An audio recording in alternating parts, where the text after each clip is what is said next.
Léna Situation a lancé sa maison d'édition, Léna Édition. Et évidemment, les critiques fusent. Elle se croit supérieure, elle va échouer, mais pour qui elle se prend? Aujourd'hui, on va décortiquer ces reproches. Et laissez-moi vous guider dans le monde opaque de l'édition en France. Attachez bien vos ceintures car le voyage s'annonce avec quelques petites turbulences.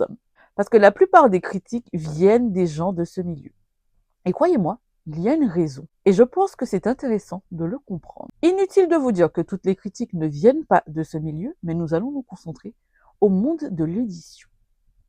Si tu me suis depuis un moment et que tu es surpris de voir ce type de vidéo, je suppose que tu n'as pas vu la vidéo précédente. Je te la mets ici ou ici. Si en revanche tu débarques, abonne-toi, embarque avec nous vers de nouveaux océans. Chez nous, il fait beau et il fait chaud. Avant tout, je me présente, je suis Floriane, j'ai écrit et édité une vingtaine de livres sur la Caraïbe et le créole, et je suis donc votre pilote pour vous aider à comprendre les enjeux de la critique de Léna Édition. Léna Mahfouz, de son vrai nom, c'est l'une des plus grosses influenceuses francophones. Et les chiffres parlent d'eux-mêmes. Des millions d'abonnés sur YouTube, Instagram, TikTok, un empire médiatique qui pèse très lourd, des collabs avec les plus grandes marques, un livre publié chez ton éditeur traditionnel qui se serait vendu à plus de 500 000 exemplaires, une statue au musée Grévin, un podcast avec de grosses célébrités invitées. Bref, vous l'aurez compris, Léna Situation, c'est pas juste une influenceuse, c'est une businesswoman.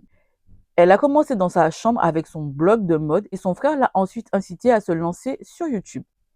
Et on la connaît notamment pour ses vlogs d'août. Et c'est là qu'en 2025, Léna annonce Léna Édition, sa propre maison d'édition. Et là, c'est le drame. Comment ose-t-elle?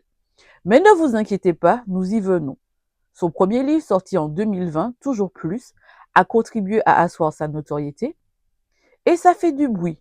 Elle revient courant 2025 avec son livre Encore mieux, qui, comme vous l'aurez compris, est auto-édité. Première secousse, je vous emmène. Tenez-moi la main, ça va bien se passer. Car il faut comprendre maintenant comment fonctionne l'édition. Et croyez-moi, c'est pire que ce que vous pouvez imaginer. Car oui, vous êtes nombreux à vouloir écrire un livre et encore plus à penser que c'est l'un des chemins vers la richesse. Mais laissez-moi vous ramener à la réalité. Quand une personne écrit un livre édité par une maison d'édition, cette personne touche entre 6 et 15%. Quoi? Oui, c'est bien ce que tu as entendu. Et en moyenne, elle gagne 8%. Donc tu écris ton livre et la maison d'édition à 92% et toi, tu as 8%. Et ça, c'est si tu as de la chance. Léna, elle a possiblement obtenu 15 au vu de son influence, mais ça, je ne peux pas l'affirmer. Et il faut savoir que l'éditeur, il contrôle tout. Il s'occupe de tout. La couverture, la mise en page, la date de publication, le marketing. Ça, c'est si tu as de la chance, mais ce n'est pas le sujet de cette vidéo. Tu n'as absolument aucune visibilité sur tes chiffres, sur tes statistiques, sauf exception. Voilà pour le contexte de l'édition. Il faut savoir selon chez qui ton livre est édité, tu peux ressentir un certain mépris chez certaines personnes. Alors, je te laisse imaginer à quel point l'auto-édition est encore moins bien vue. En gros, pour faire simple, l'auto-édition, c'est le choix des pauvres, des pestiférés, car tu dois absolument tout faire toi-même, ou tu peux embaucher des pros pour gérer les différents métiers impliqués dans l'édition. Moi-même, best-seller Amazon avec mon cahier d'activité, j'ai été dans une librairie pour présenter mon livre parce que plusieurs personnes voulaient l'acheter là-bas. Et la libraire m'a regardé et elle m'a dit, vous n'êtes pas en maison d'édition? Pourtant, c'est facile d'être édité, avec tout le mépris que vous voyez. Et je suis repartie avec ma honte. Voilà donc le milieu dans lequel Léna décide d'entrer. Celui qui est vu comme celui de ceux qui n'ont rien. Sauf qu'elle, elle a tout. Et que contrairement à beaucoup de personnes qui rêvent d'être éditées dans une maison d'édition, elle fait le choix de dire non. Est-ce qu'on renonce à cette notoriété que tant de personnes recherchent parfois toute leur vie par hasard? Revenons aux chiffres.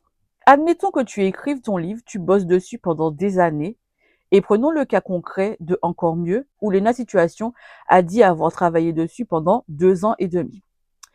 Eh bien, il faut savoir que certaines maisons d'édition offrent des avances à leur auteur, Mais après, ça signifie que tu ne vas pas être payé tout de suite. On ajoute à cela la rigidité qu'est le monde de l'édition. Tu n'auras jamais le dernier mot sur ton livre. Tu ne peux pas faire de réédition comme tu veux et quand tu veux parce que tu cèdes tes droits d'auteur un certain nombre d'années. En sachant tout cela, imagine que ton livre coûte 20 € et que tu gagnes 12% dessus. Tu gagnes donc 2,40 € à chaque vente. Est-ce que ça fait rêver? Dans la France de Macron, là, tu fais quoi avec si peu? Alors que si tu t'auto-édites, la marge que tu reçois, c'est toi qui la fixes, car tu choisis tes intermédiaires, tu sais combien coûte quoi, tu as accès à tes statistiques, à tous tes chiffres. Et en 2025, là, quand tu es capable de savoir qui achète quoi, où, quand, comment, tu détiens de l'or, en fait. Parce que, disons-le, certaines maisons d'édition utilisent l'IA pour des couvertures à l'insu des auteurs. Est-ce qu'elles leur donnent plus d'argent? Absolument pas. Mais elles vont venir parler et critiquer les situations. Alors que en vrai, le monde de l'édition, vous commencez à comprendre, c'est un milieu opaque. C'est un monde élitiste. Mais on critique les situations parce qu'elle veut garder le contrôle de son travail. L'hypocrisie est totale, non? Maintenant qu'on a compris le contexte, revenons aux reproches. Elle se croit supérieure? Bah non, elle est logique. Pourquoi donner 90% des bénéfices à un éditeur qui va contrôler son travail, qui va profiter de son audience? A-t-elle besoin d'eux?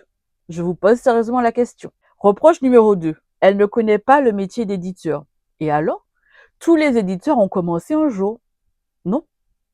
Elle a les moyens de s'entourer de bonnes personnes. Et franchement, vu comment les maisons d'édition traitent les auteurs, elle peut difficilement faire pire. Reproche numéro 3. Elle veut éditer d'autres auteurs qui elle croit être. Quelqu'un qui a une audience de millions de personnes et qui peut donner une chance à des auteurs, en fait, que certaines maisons d'édition, soit dit en passant, ne regarderaient jamais. Je ne trouve pas que c'est de l'arrogance, c'est de l'opportunité.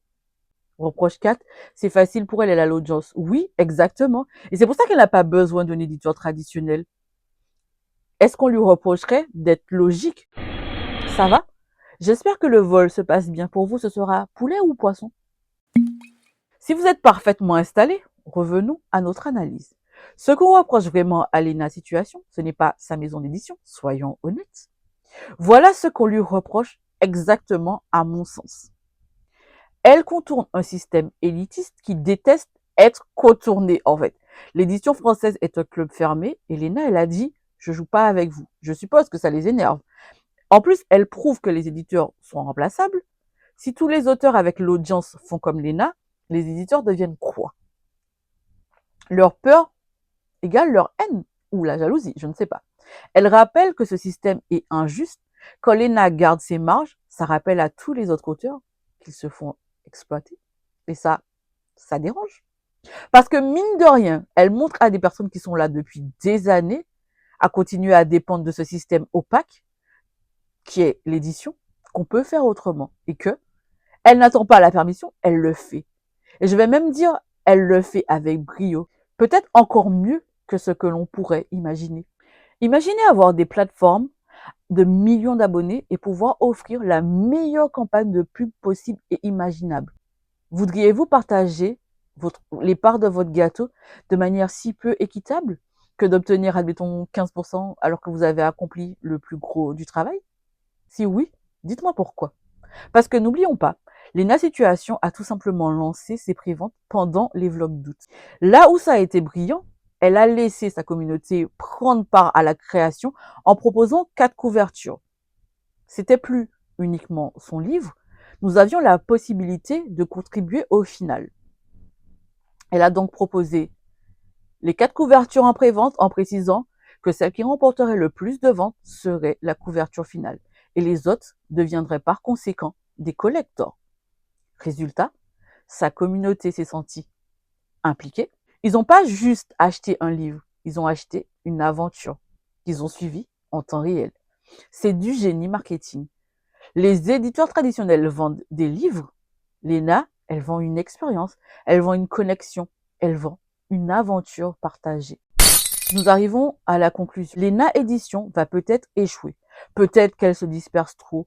Mais pendant qu'on la critique, rappelons-nous Les maisons d'édition restent un milieu opaque. Elles prennent 90% des marges, elles méprisent l'auto-édition et c'est l'ENA qu'on critique.